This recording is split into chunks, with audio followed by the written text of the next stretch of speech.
Assalamualaikum warahmatullahi wabarakatuh. Selamat datang kembali di Syiatib Tuas Channel, tempat di mana kita membahas Islam dengan pendekatan mendalam, reflektif, dan berimbang. Dalam video kali ini, kita akan melanjutkan seri Usuluddin bagian kedua dengan sebuah tema yang cukup fundamental sekaligus sensitif. Perbandingan antara rukun iman versi Sunni dan Syiah.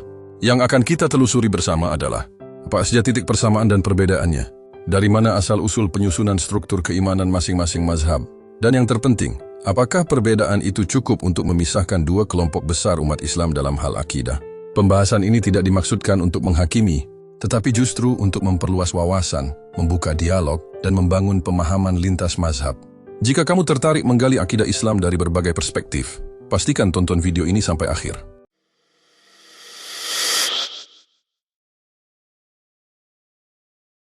Salah satu tuduhan paling serius yang kerap dialamatkan kepada mazhab Syiah adalah bahwa mereka dianggap memiliki akidah yang sesat atau bahkan berbeda agama dari umat Islam pada umumnya.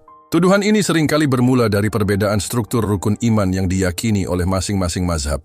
Dalam mazhab Sunni, rukun iman yang 6 sudah sangat dikenal luas, yaitu iman kepada Allah, kepada malaikat-malaikatnya, kepada kitab-kitabnya, kepada para rasulnya, kepada hari kiamat, dan kepada qadha dan qadar. Sementara itu, mazhab Syiah Imamiyah merumuskan prinsip-prinsip keimanan dalam 5 pilar yang dikenal sebagai Usuluddin, yakni tauhid atau keesaan Tuhan, adil atau keadilan Tuhan, nubuwah atau kenabian, imamah atau kepemimpinan spiritual pasca Nabi, dan ma'ad atau hari kebangkitan. Dari sini, sebagian pihak kemudian menyimpulkan secara tergesa-gesa bahwa hanya 3 dari 6 rukun iman Sunni yang diyakini oleh Syiah, yaitu iman kepada Allah, kepada para Nabi, dan kepada hari akhir. Sedangkan 3 sisanya, yaitu iman kepada malaikat, kitab-kitab, dan qadar-qadar, tidak disebutkan secara eksplisit dalam Usuluddin versi Syiah. Akibat perbedaan redaksi dan struktur ini, Syiah sering diposisikan seolah-olah berada di luar Islam, atau paling tidak, berada pada wilayah abu-abu yang diragukan keislamannya. Padahal jika ditelusuri lebih dalam, tuduhan tersebut tidak berdiri di atas kajian yang utuh, melainkan hanya pada perbandingan permukaan. Sebab pada kenyataannya, Syiah juga mengimani keberadaan malaikat, percaya kepada kitab-kitab suci sebelumnya, dan mengakui bahwa takdir adalah bagian dari keteraturan ilahi. Hanya saja, konsep takdir dalam teologi Syiah dibahas dalam bingkai keadilan Tuhan atau al-adl, dan bukan sebagai prinsip yang berdiri sendiri. Begitu juga dengan malaikat dan kitab-kitab. Mereka diakui, tetapi tidak dianggap sebagai prinsip akidah yang memerlukan elaborasi mandiri, karena statusnya sebagai bagian dari turunan tauhid dan nubuwah. Perbedaan yang paling menonjol justru terletak pada konsep imamah, yang dalam Syiah menjadi pilar penting. Bagi Sunni, kepemimpinan setelah Nabi adalah urusan ijtihadi umat. Sedangkan bagi Syiah, imamah adalah kelanjutan misi kenabian dalam bentuk otoritas spiritual dan tafsir ilahi yang tetap dijaga oleh figur imam yang ma'syum. Jadi, apakah perbedaan ini cukup untuk memvonis satu kelompok sebagai bukan Islam? Pertanyaan ini semestinya tidak dijawab secara emosional atau sektarian, melainkan dengan pendekatan ilmu, akhlak, dan sejarah. Karena dalam banyak hal yang substantif seperti keimanan kepada Allah, Rasulnya, dan hari kiamat, kedua mazhab besar ini berada pada satu titik temu yang sama. Perbedaan yang ada lebih tepat dipahami sebagai variasi dalam penafsiran, bukan sebagai dua agama yang saling menegasikan. Dalam teologi Sunni, rukun iman berjumlah 6. Rukun iman Sunni bersumber dari hadis Jibril yang terdapat dalam kitab hadis Muslim dan diriwayatkan oleh Umar bin Khattab. Berikut ini isi hadis Jibril yang diriwayatkan oleh Umar bin Khattab. Ia berkata, "Suatu hari kami duduk bersama Rasulullah. Tiba-tiba datang seorang lelaki yang sangat putih pakaiannya dan sangat hitam rambutnya. Lalu ia duduk dekat Nabi, menempelkan lututnya ke lutut Nabi dan meletakkan tangannya di paha Nabi. Lalu orang itu bertanya kepada Nabi, 'Wahai Muhammad, kabarkan kepadaku tentang iman.' Rasulullah menjawab, 'Iman adalah engkau beriman kepada Allah, malaikatnya, kitab-kitabnya, rasul-rasulnya, hari kiamat, dan engkau beriman kepada takdir yang baik maupun yang buruk.' Lelaki itu lalu berkata, 'Engkau benar.'" Imam Nawawi, salah seorang ulama Sunni, dalam syarahnya atas hadis Jibril, Imam Nawawi menjelaskan bahwa hadis ini adalah induk seluruh hadis tentang agama karena mencakup Islam, iman, dan ihsan. Karena itu, fondasi iman menurut Sunni merujuk pada 6 unsur dalam hadis ini. Kritik mazhab Syiah Imamiyah terhadap hadis Jibril bukanlah penolakan total, tetapi lebih merupakan kritik terhadap otoritas, kelengkapan, dan penggunaannya sebagai dasar tunggal akidah dalam mazhab Sunni. Berikut adalah penjelasan objektif dan terstruktur mengenai kritik Syiah terhadap hadis Jibril. Hadis ini diriwayatkan oleh Umar bin Khattab dan tercantum dalam Syahih Muslim nomor 8 dan kitab-kitab hadis sunni lainnya. Dalam hadis tersebut, malaikat Jibril datang dalam wujud manusia dan bertanya kepada Nabi tentang Islam, iman dan ihsan. Mazhab Syiah tidak serta-merta menolak hadis dari sahabat, tetapi mereka selektif dalam memilih dan memilah hadis. Mereka membagi sahabat ke dalam 3 kategori, yaitu: pertama, sahabat yang setia dan loyal kepada Ahlul Bait. Kedua, sahabat yang netral. Ketiga, sahabat yang dinilai menyimpang dari jalur Ahlul Bait. Umar bin Khattab, meskipun tokoh besar dalam sejarah Islam versi Sunni, akan tetapi tidak dijadikan sumber utama periwayatan hadis oleh Syiah karena tidak termasuk dalam Ahlul Bait. Dianggap terlibat dalam peristiwa-peristiwa politik yang mengabaikan wasiat Nabi tentang kepemimpinan Ali bin Abi Thalib. Dalam ilmu hadis Syiah, keadilan dan loyalitas perawi terhadap Ahlul Bait menjadi syarat utama diterimanya hadis. Selain itu, Syiah juga mengkritik matan atau teks hadis Jibril, yang di mana isi hadis Jibril dinilai tidak komprehensif.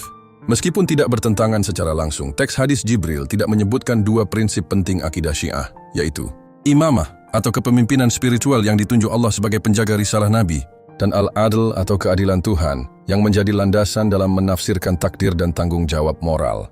Ini dianggap sebagai kekurangan substansial, karena menurut Syiah, sebuah definisi iman harus mencakup seluruh dimensi kepercayaan yang kritis terhadap kesinambungan otoritas wahyu dan tanggung jawab etis manusia. Syiah juga mengkritisi masalah implikasi qadar atau takdir. Dalam hadis Jibril disebutkan, dan engkau beriman kepada qadar, yang baik maupun yang buruk. Menurut teologi Sunni, ini dimaknai sebagai segala sesuatu terjadi dengan kehendak dan ketetapan Allah, termasuk kebaikan dan keburukan. Namun bagi Syiah, menyatakan bahwa Allah menciptakan keburukan dan menakdirkan kejahatan secara aktif adalah bertentangan dengan sifat keadilan Tuhan. Oleh karena itu, Syiah menyusun teologi yang lebih hati-hati dalam menjelaskan hubungan antara kehendak Tuhan dan kebebasan manusia. Syiah juga menganggap kurangnya dasar rasional atau dalil akli dalam hadis ini. Mazhab Syiah sangat menekankan bahwa akidah tidak boleh hanya bersandar pada riwayat atau dalil nakli, melainkan harus bisa diterima akal sehat dan logika. Hadis Jibril lebih bersifat tekstual dan deklaratif, tanpa penalaran filosofis tentang mengapa Allah itu satu, mengapa keadilan Tuhan menjadi keniscayaan, mengapa imamah diperlukan pasca wafat Nabi. Oleh karena itu, hadis ini tidak dianggap cukup kuat sebagai kerangka akidah rasional dan mendalam bagi mazhab Syiah. Perlu digarisbawahi bahwa Syiah tidak menolak hadis Jibril sepenuhnya. Mereka hanya tidak menjadikannya sebagai satu-satunya dasar struktur akidah dan lebih mengutamakan narasi-narasi Ahlul Bait serta pendekatan rasional dalam menyusun doktrin teologi. Penetapan rukun iman Syiah atau lebih tepatnya Usuluddin dalam mazhab Syiah, Imamiyah Itsna Asyariyah atau Syiah Ja'fariyah, tidak berasal dari satu hadis tertentu seperti hadis Jibril dalam Sunni, melainkan merupakan hasil kodifikasi teologi yang bersumber dari gabungan antara Al-Quran, hadis-hadis dari Ahlul Bait, rasionalitas teologis atau dalil akli, dan ijtihad para ulama Syiah awal terutama pada abad ke-2 sampai 4 Hijriah. 5 rukun iman Syiah Imamiyah Itsna Asyariyah yaitu: yang pertama, At-Tauhid atau keesaan Allah. Kedua, Al-Adl atau keadilan ilahi, kekrian nubuwah atau kenabian. Keempat, imamah atau kepemimpinan spiritual penjaga risalah Nabi yang ditetapkan oleh Allah. Kelima, Al-Ma'ad atau hari kiamat atau kebangkitan. Ini bukan sekadar daftar hafalan, tapi fondasi teologi yang disusun secara sistematis oleh para mutakalim Syiah.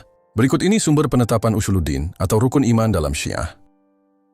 Yang pertama, Al-Quran sebagai dasar konseptual. Masing-masing prinsip diturunkan dari tema Al-Quran. Tauhid disusun berdasarkan Al-Quran surah Al-Ikhlas dan Al-Baqarah ayat 255. Al-Adl disusun berdasarkan Al-Quran surah An-Nisa ayat 40 dan Al-Anbiya ayat 47.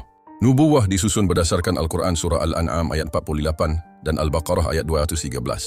Imamah disusun berdasarkan Al-Quran surah Al-Baqarah ayat 124 dan Al-Ma'idah 55. Ma'ad disusun berdasarkan Al-Quran surah Al-Hajj ayat 7 dan Al-Qiyamah. Namun tidak ada satu ayat yang mencantumkan kelima konsep ini secara bersamaan, maka diperlukan tafsir dan sistematisasi teologi. Kedua, hadis-hadis Ahlul Bait. Rukun-rukun ini diperkuat oleh riwayat para imam Ahlul Bait, khususnya Imam Ja'far Asy-Syadiq yang banyak meriwayatkan prinsip-prinsip teologis dalam kitab Al-Kafi yang disusun oleh Al-Kulaini. Salah satu contoh hadis dari Imam Ja'far Asy-Syadiq yaitu Islam dibangun atas 5: salat, zakat, haji, puasa, dan wilayah, kepemimpinan. Ketiga, rasionalisme teologis atau dalil akli. Mazhab Syiah menekankan bahwa akidah tidak boleh diterima secara taklid, tetapi harus melalui tahqiq, yaitu pencarian berdasarkan akal sehat. Contohnya, tauhid dan keadilan dapat dibuktikan dengan logika filosofis, teologi rasional seperti dalam pemikiran Murtada Al-Mutahhari, dan juga seperti imamah dipandang sebagai kebutuhan logis, untuk menjamin kesinambungan wahyu pasca Nabi. Maka sistem Usuluddin adalah hasil rasionalisasi doktrin Qur'ani dan hadis, bukan sekadar hafalan dari teks. Keempat, kodifikasi ulama teolog Syiah. Para ulama awal Syiah seperti Hisham bin Al-Hakam, salah seorang murid Imam Ja'far Ash-Shadiq, Syekh Mufid, Syarif Murtada dan juga Syekh Tusi. Mereka menyusun fondasi akidah berdasarkan Quran, riwayat Ahlul Bait, dan dalil rasional dalam menghadapi perdebatan dengan kelompok-kelompok Mu'tazilah, Asy'ariyah, dan Khawarij. Dari merekalah istilah Usuluddin menjadi istilah baku dalam pendidikan dan literatur Syiah. Setelah kita membahas perbedaan struktur rukun iman antara mazhab Sunni dan Syiah, semoga kita semua menyadari satu hal penting, bahwa perbedaan tidak selalu berarti perpecahan, dan berbeda tidak selalu berarti sesat. Di balik perbedaan istilah dan penyusunan konsep, kedua mazhab tetap bersandar pada pilar-pilar utama keimanan yaitu tauhid, kenabian, dan hari akhir. Bahkan dalam banyak aspek kehidupan beragama, keduanya saling melengkapi dan memperkaya khazanah keislaman. Daripada saling menghakimi, mari kita jadikan perbedaan ini sebagai bahan dialog, bukan alasan untuk membenci. Karena sejarah Islam justru besar ketika umatnya bisa hidup berdampingan dalam keberagaman pemahaman. Jika kamu merasa konten ini membuka wawasanmu, bantu sebarkan dengan cara like, subscribe, dan share ke teman-temanmu. Tinggalkan komentarmu dengan santun. Mari kita bangun ruang diskusi yang sehat, bukan ruang perdebatan tanpa arah. Sampai jumpa di video berikutnya di Syiah Tube 12 Channel dalam seri Usuluddin selanjutnya. Wassalamualaikum warahmatullahi wabarakatuh.